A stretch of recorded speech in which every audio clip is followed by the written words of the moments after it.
Entre 1940 y 1980, Colombia vivió transformaciones profundas que marcaron para siempre su historia. El Bogotazo, la ola de violencia política, la única dictadura del país por el general Rojas Pinilla, el primer ejercicio del voto femenino y más tarde el Pacto del Frente Nacional cambiaron la vida de millones de personas.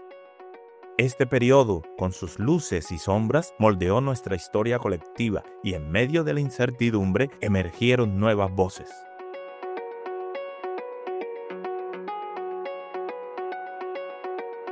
Después de la Segunda Guerra Mundial, a partir de 1945, poco a poco va emergiendo lo joven como sujeto político. Esto es lo que explica, por ejemplo, un momento culmen como son los movimientos juveniles en Francia con mayo del 68, los movimientos en México en octubre del 68 con la masacre de Tlatelolco, todos los movimientos de liberación nacional que se dan en Asia, en Medio Oriente, en el Caribe, que se dan prácticamente en todo el mundo, movimientos de liberación nacional, son todos liderados por jóvenes y son jóvenes que están vinculados todos a la universidad. Las universidades se convirtieron en escenarios de encuentro, debate y construcción de esperanza en Colombia. Desde esos espacios se soñó un país distinto, una democracia más amplia, con mayor justicia social y una vida pública más transparente. Por supuesto, la Universidad de Cartagena no fue ajena a este despertar.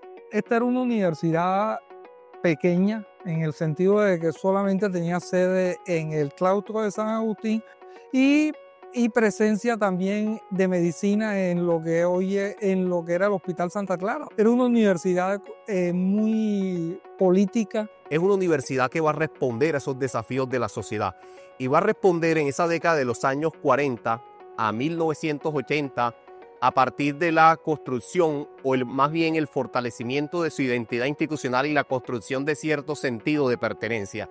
Y lo va a hacer sobre la base de la cultura y la base de repensar esos valores en la sociedad colombiana.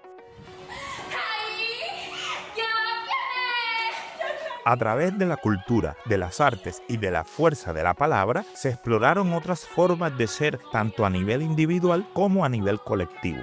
Y era una universidad donde se vivía también una fuerte actividad cultural. Era una universidad que tenía unos grupos culturales fuertes. La creación del Departamento de Humanidades en 1857, porque a partir de ese departamento empiezan a canalizarse una serie de cosas. Una difusión más masiva del cine.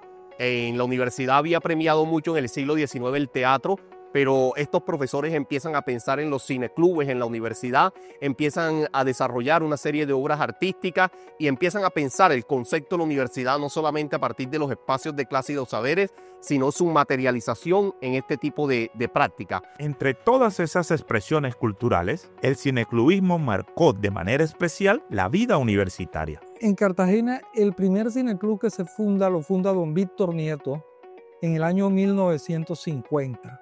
Y el primer cineclub que se funda en Colombia se funda el 6 de septiembre de 1949.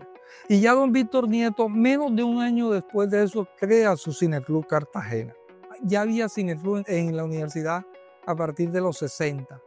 Era un cineclub que dirigía Roberto Burgos Ojeda. En 1974 se crea la sección de la Oficina de Bienestar, que es una oficina precisamente para brindar asesoría a los estudiantes, pero empiezan a pensarse en temas también como el teatro, como el cine, como los deportes, la cultura en general. Es decir, que la vida universitaria hay que vivirla no solamente en los espacios de clase, sino esos otros espacios culturales. Entonces, el cineclubismo se consolidó como uno de los espacios culturales más significativos. No se trataba solo de proyectar películas, era un ejercicio de formación y reflexión colectiva. Ellos terminan conectados con los barrios, con el público en general. Tenían un propósito clarísimo y era formar al pueblo a través del cine y formarlo en tanto cultura, en tanto pensamiento político y formarlo en lo que antes y ahora todavía se sigue llamando cultura general, en humanidades en general. Pero era también una manera de conectar la academia con la realidad de las cosas. Creamos un cineclub en Magangué, con gente de Magangué. Cuando nosotros nos dimos cuenta que eso era muy difícil, irse los viernes a las 11 de la noche para Magangué, caminar por Magangué todas las mañanas para presentar cine en la tarde y volverse en la noche. Entonces empezamos a conformar con nuestro cineclub algo que fue lo que se creó el Comité de Cine. El Comité de Cine nace en el 77, pero la gente empezó a llegar y empezamos a trabajar en el Paraninfo. Yo tenía como 12 o 13 años. Mi padre vendía libros en la calle y se formaba una feria del libro aquí en los bajos de la Gobernación o Palacio de la Proclamación, siempre, cada 6 meses. Y mi papá me llevaba a trabajar ahí, me encargaba del puesto, yo vendiendo libros. Y él se vendía libros en otras partes, vendía libros de cine. Y ahí llegó un estudiante que se llamaba Emery Barrios.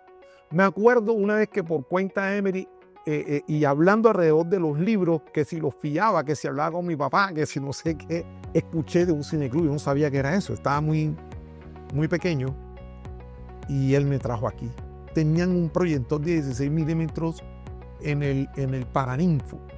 Esa máquina y el Sprocker y los rollos y los muchachos proyectando un ciclo de cine francés no se me olvida.